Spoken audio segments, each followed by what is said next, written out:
앞에 14편에서 우리가 말씀을 묵상한 바가 있는데 동일한 말씀을 하고 있습니다. 1절에 보면 어리석은 자는 그의 마음에 이르기를 하나님이 없다고 한다라고 말씀하고 있습니다. 여기서 어리석은 자라고 하는 것은 기본적으로는 하나님에 대한 올바른 인식이 없는 사람이라고 말할 수 있고, 하나님에 대한 올바른 믿음, 지식이 없는 사람일 뿐만 아니라 또한 어떤 도덕적, 의지적인 그러한 어리석음도 포함하고 있다라고 볼 수 있습니다. 그래서 뒤에 보면 그들은 부패하고 가증한 악을 행한다, 선을 행하는 자가 없다라고 말하는 거예요. 그래서 영적으로 하나님과의 관계적 어리석음뿐만 아니라 도덕적으로도 의지적으로도 그런 어리석음을 가지고 있는 사람을 일컬어 말하는데, 저들은 하나님의 존재와 하나님의 능력을 부정하는 사람이라는 겁니다. 왜 이들은 하나님의 존재 자체부터 시작해서 하나님의 그 능력과 하나님의 그 전제하신 모든 것들을 부정하는가라고 볼 때, 뒤에 나오는 말씀을 보면 그들이 하나님이 없다고 하는데 그들은 부패하며 그래, 부패한 자들이다. 부패했다는 건 죽었다는 거예요. 감각이 없다는 거예요. 영적으로 죽은 자들, 감각이 없는 자들이죠. 그러니까 하나님에 대한 인식을 할 수 없는 그런 무지와 무감각한 상태를 말한다는 거예요. 그러면서 가증한 악을 행하며 선을 행하는 자가 없다는 것이죠. 저들이 악을 행하다 보니까 하나님의 존재에 대한 인정을 하게 되면 저들은 두려움에 빠지는 거잖아요. 악을 행할 수 없죠. 하나님을 인정하고 하나님을 두려워하는 사람이 어떻게 악을 행하겠어요? 근데 이들은 하나님을 부정하고 부인하니까 악을 행하게 되어진다는 거예요. 요셉의 이야기를 말씀드렸지만, 요셉이 보디발의 아내의 유혹을 받을 때 하나님을 두려워하는 마음 때문에 범죄하지 않았잖아요. 하와는 사단의 도구된 뱀의 유혹을 받을 때 하나님을 두려워하지 않았기 때문에 선악과를 먹는 죄를, 말씀에 불순종을 하는 거고요. 마찬가지 사울 왕 같은 경우도 하나님을 두려워하지 않고 백성들을 두려워했잖아요. 자기 곁에서 떠나가는 백성들, 저들이 떠나가니까 그게 무서웠어요. 하나님이 무서운 게 아니라. 그러다 보니 하나님께서 기쁘게 받으시지 않는 제사를 임의대로 자기가 제사를 드리기도 했고, 아말렉을 진멸하라는 말씀조차도 지키지 않았던 이런 모습을 우리는 볼 수 있단 말이죠. 결과적인 것은 뭐냐? 하나님을 두려워하거나 하나님의 존재를 인정하거나 그분의 전지전능하심을 인정할 수 있는 신앙의 사람이 되면 하나님 앞에 범죄하지 않는다. 근데 그걸 인정하지 못하기 때문에, 그런 영적인 감각이 없어 부패했기 때문에 범죄하게 되어진다는 것입니다. 그러면서 2절 그들의 상태를 말하는데, 하나님이 하늘에서 인생을 굽어 살피사 지각이 있는 자와 하나님을 찾는 자가 있는가 보려 하신즉이라고 해요. 여기 하나님께서 굽어 살피신다는 말씀은 말 그대로 허리를 구부려서 가까이 자세히 살펴보는 걸 말씀하는 거예요. 하나님이 여러분들도 항상 이렇게 굽어 살피시는 은혜 속에 우리는 산다는 사실을 알아야 됩니다. 이건 하나님의 자비예요. 이게 하나님의 긍휼이에요. 특별한 감심을 갖고 집중하여 살피시는 걸 말씀하거든요. 요한복음 5장에 보면 베데스다 연못가에 38년 된 환자가 치유받는 그런 기적이 일어나는 사건을 말씀하고 있는데, 그 말씀 가운데도 보면 38년 된 환자가, 그건 물론 그 환자뿐만 아니라 여러 종류의 환자들이 있다고 하죠. 그런데 그렇게 병이 중하고 그리고 38년이라는 세월을 병자로 살아오는데 그 사람을 물에 넣어주는 사람이 없다는 거예요. 물이 동할 때 누구든지 먼저 들어가면 병이 낫는데도 아무도 자기를 넣어줄 사람이 없다는 것은 뭡니까? 아무도 자기 자신에게 관심 가져주는 사람이 없었다는 이야기잖아요. 그런데 예수님은 오셔서 그러한 38년 된 환자에게 관심을 가져주시는 거예요. 그래서 예수께서 그 38년 된 환자를 보시고서 하신 말씀이 뭐냐? 그의 병이 오랜 줄 아시고 그래요. 그냥 스쳐 지나가면서 봐가지고는 그 사람이 오랫동안 병을 앓고 있는지 어쩐지 모르잖아요. 근데 예수님은 그를 보시고는 병이 오랜 줄 아셨다는 것은 오늘 여기 성경의 2절에 말하는 것처럼 굽어 살피시는, 관심을 갖고 살펴보시는 이런 하나님의 사랑을 이야기하는 거지 않습니까? 그러니까 이 38년 된 환자가 예수를 만난 것은 사랑의 만남이라는 얘기를 하는 거예요. 사랑으로 만나주신 거예요. 예수께서 찾아오셔서. 저와 여러분 마찬가지예요. 하나님이 세상을 이처럼 사랑하사 독생자를 주셨으니, 예수가 이 땅에 오신 것 사랑으로 오신 거예요. 우리를 향한 하나님의 사랑이 표현된 게 뭐다? 십자가단 말이에요.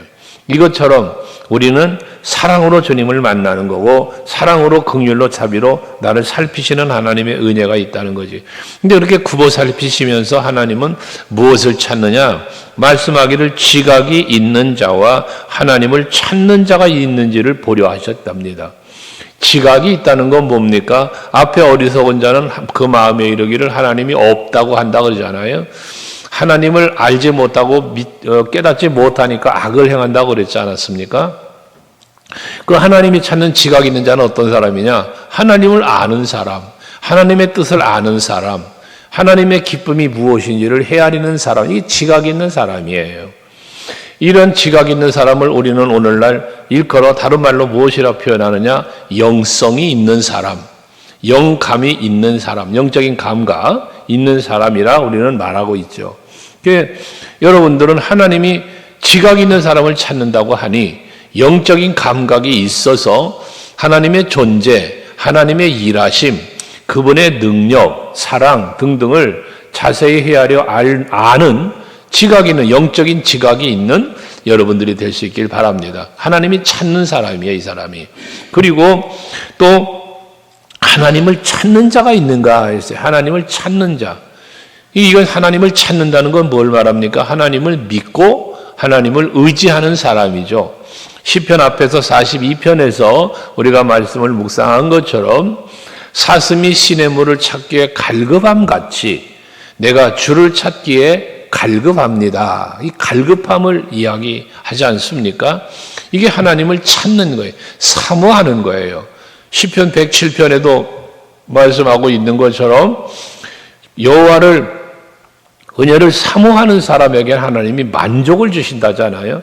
그러니까 하나님은 뭐 하는 거예요? 사모하는 사람, 하나님을 찾고 의지하는 사람에게 하나님은 도움을 주시고 하나님에게서 또 베푸시는 놀라운 채우시는 은혜를 주신다는 거지 않습니까? 그렇다면 왜 하나님은 지각이 있는 자와 또 하나님을 찾는 사람을 찾고 계실까? 은혜 베푸시려고, 도우시려고 찾고 계신다는 겁니다. 이건 우리가 시대마다, 성경에도 그렇고 이 시대도 마찬가지인데, 그 시대마다 그때마다 하나님은 일하실 때에 일할 사람을 찾고 있다는 사실을 여러분 잊지 말아야 돼요. 하나님은 오늘도 사람을 찾고 계세요. 어떤 사람을 찾고 있을까요? 하나님을 아는 사람, 하나님을 의지하는 사람을 찾고 계신 거예요. 무엇 때문에? 그에게 은혜 베푸시려고, 그를 도와주시려고, 때로는 그를 통하여 하나님의 계획하신 일을 이루어 가시려고 찾고 계신다는 거죠. 사울왕을 대신하여 다윗을 찾으셨던 하나님, 여러분 이게 찾으시는 하나님이란 말이에요. 그러니까 오늘도 여러분들은 하나님이 찾으시는, 하나님을 찾는 여러분들이 되어야 하지만, 또 반대로 말하면 하나님이 찾고 계시는 그러한 대상인 여러분들이 되셔서 그로 인한 또 합당한 은혜와 복이 여러분의 누림이 될 수 있기를 축복합니다. 이렇게 하나님을 찾는 사람은 하나님을 아는 사람이요, 하나님의 존재를 아는 사람이요, 그의 능력을 믿는 사람이요, 그 사람이 하나님을 찾는 사람이란 말이거든요. 그러니까 이 사람들을 왜 찾아보시는가? 3절에 각기 물러가 함께 더러운 자가 되고 선을 행하는 자가 없으니 한 사람도 없도다. 즉 하나님이 찾아보니 전부 죄를 범하고 악을 행하고 선을 행하는 사람이 없더라는 거잖아요. 그러면 그 말씀의 의미 속에 뭐가 담겨 있느냐? 하나님이 찾는 사람은 선을 행하는 사람, 하나님의 뜻을 이루려고 힘쓰는 사람, 믿음으로 살려고 애쓰는 사람, 하나님이 찾는 사람이란 말이에요. 근데 그런 사람이 없다라는 것이거든요. 그러므로 오늘 이 아침에도 여러분들이 아버지 앞에 나와서 이처럼 예배하는 것은 여러분이 하나님을 찾아 나오셨잖아요. 하나님 앞에 예배하러 나오셨단 말이에요. 하나님의 전으로 나오신 거야, 여러분이. 그런데 이건 뭡니까? 하나님이 찾는 사람이 되어지신 거예요, 여러분은. 하나님은 하나님을 아는 지각 있는 사람, 하나님을 찾는 사람을 굽어 살피시며 찾는다고 했는데, 여러분들이 하나님 앞에 하나님을 찾으며 하나님을 믿고 의지함으로 이전에 나오셨으니 이 아침에 여러분들은 하나님이 찾는 자에 해당된다는 말씀이에요. 이 아침에 여러분의 예배를 굽어 살피시듯 여러분의 예배를 연락하시고 여러분의 기도를 또 굽어 살피시며 귀 기울여 들어주셔서 응답의 은혜가 여러분에게 임할 줄로 믿으시기를 바랍니다. 그러면서 또 이어진 말씀은 크게 더러운 자가 되고 선을 행하는 자가 한 사람도 없다고 말씀하면서 4절은 죄악을 행하는 자들은 무지하냐? 그들이 떡 먹듯이 내 백성을 먹으면서 하나님을 부리지 아니하는도다.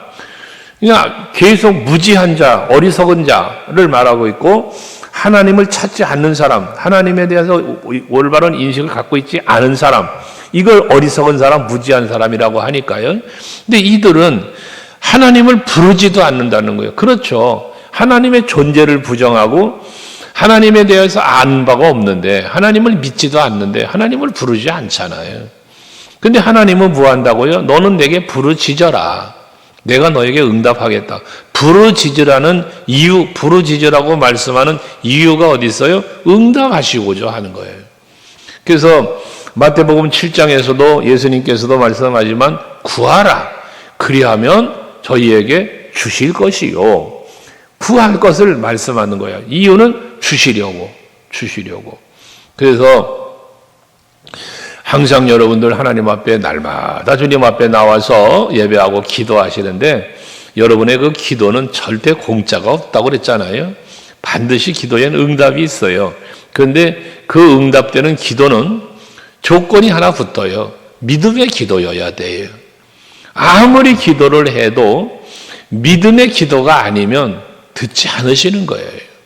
여러분의 기도는 믿음의 기도가 될 때, 즉 내가 기도할 때 내 기도를 들으시는 하나님, 하나님이 계심과 나 위하여 응답해 주실 것을 믿는 믿음으로 기도할 때 그 기도가 응답되는 기도라는 거예요. 그 마가복음 11장 24절 말씀을 간혹 드리죠. 너희가 구한 것은 받은 줄로 믿어라. 그리하면 그대로 되리라. 말씀하시지 않습니까? 야고보서 1장 5절도 마찬가지. 너희에게 지혜가 부족하거든 후히 주시고 꾸짖지 아니하시는 하나님께 구하라. 그리하면 주시리라. 이게 기도에 대한 성경의 약속은 구하면 주실 것을 약속해요. 그런데 그 구하는 데 전제 조건이 뭐다? 믿음이다 말이에요. 그 믿음이 있을 때 그 믿음으로 말미암는 기도는 무슨 기도가 되느냐? 간절함의 기도가 되는 거예요. 하나님이 내게 응답해 주실 것을 확실히 믿기 때문에 다른 방법 찾지 않고 오직 예수, 오직 여호와를 바라고 의지함으로 부르짖는 거예요. 이게 간절함의 기도라는 거예요. 약복 나루터의 야곱의 기도가 그랬고, 여러분 뭐 예수님이 십자가 지시기 전 겟세마네 언덕에서 기도 대표적인 부르짖음의 기도죠. 이마에 흐르는 땀이 핏방울이 떨어지는 것처럼 보일 정도의 간절함의 기도였으니까요. 여러분들 성경에 소경 바디모의 부르짖음, 12해 동안 혈루증을 앓는 여인의 행동, 이 모든 것들은 믿음과 간절함이 있었다는 사실을 우리에게 교훈으로 주지 않습니까? 그러니 여러분들이 하나님 앞에 나와서 예배를 드리는 것도 찬송을 드리고 기도를 드리고 하는 것들 모두 다가 두 가지가 항상 병행되어야 한다. 그것이 첫째 믿음으로 간절함으로. 그것이 하나님께 연락이 되고 하나님의 응답도 속히 임한다 하는 것을 여러분이 믿으시라는 거예요. 근데 이들은 뭐해? 하나님을 부르지 않는다는 거예요. 그럴 수밖에 없는 건 하나님을 인정하지 않으니까요. 그러면서 오히려 하나님의 백성을 괴롭히고 있는 저들이 된다는 것이거든요. 그래서 5절에도 말씀하기를 그들이 두려움이 없는 곳에서 크게 두려워하였으니 너를 대항하여 진친 그들의 뼈를 하나님이 흩으심이다.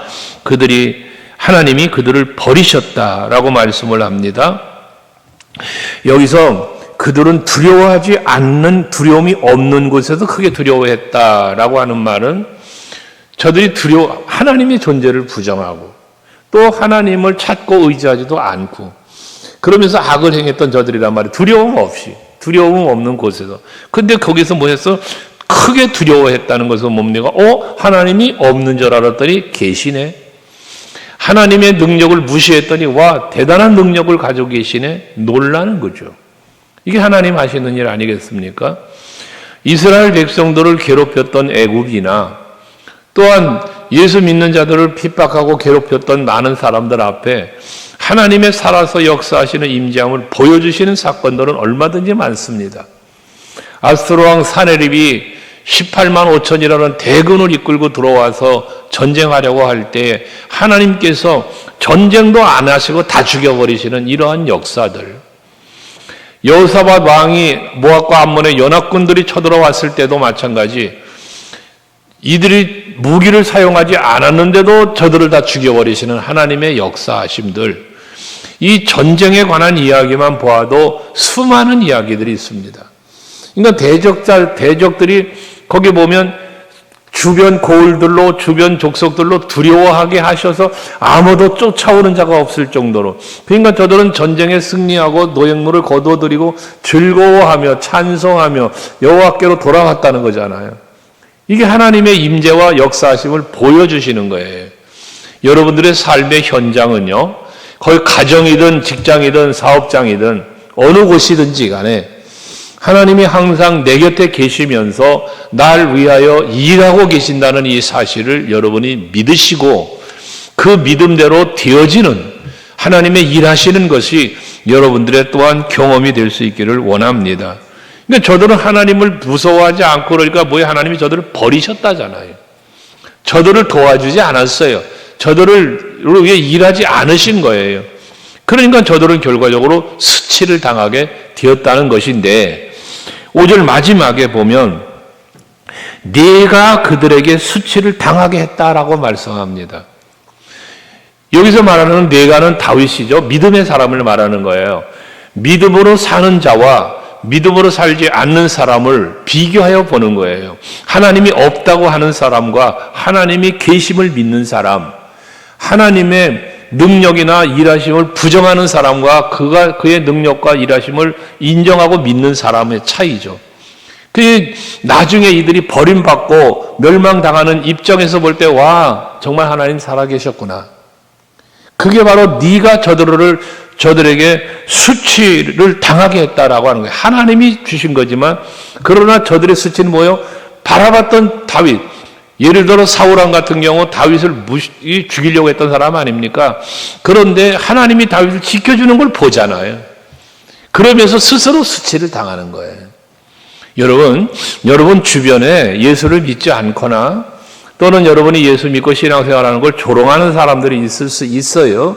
하지만 하나님은 그러한 사람들에게, 여러분에겐 하나님이 계심을, 여러분을 위해서 하나님이 일하고 계심을 보여주심으로 여러분들로 인하여 그들이 수치를 당할 수 있는 이런 일들이 일어날 수 있다는 거지. 이게 여러분의 담대한 믿음이셔야 되는 거예요. 그게 우리는 세상과 사람과 타협하면 안 된다는 것입니다. 마지막 6절에 보면 시온에서 이스라엘을 구원하여 줄 자가 누군가? 하나님이 자기 백성의 포로된 것을 돌이키실 때에 야곱이 즐거워하며 이스라엘이 기뻐하리로다 했습니다.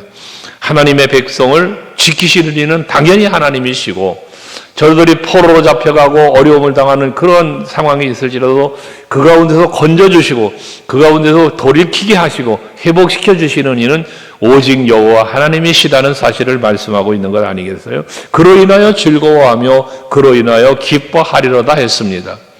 오늘도 여러분 사시는 삶 가운데 하나님이 동행하시면서 여러분들을 지키시고 보호하고 인도하시고 또한 여러분들을 위하여 도우시는 역사로 여러분들이 즐거워하며 기뻐하며 살면서 믿지 않는 자들에게 하나님의 임재와 일하심을 마음껏 자랑하며 살 수 있기를 주의 이름으로 축복합니다. 기도하시겠습니다.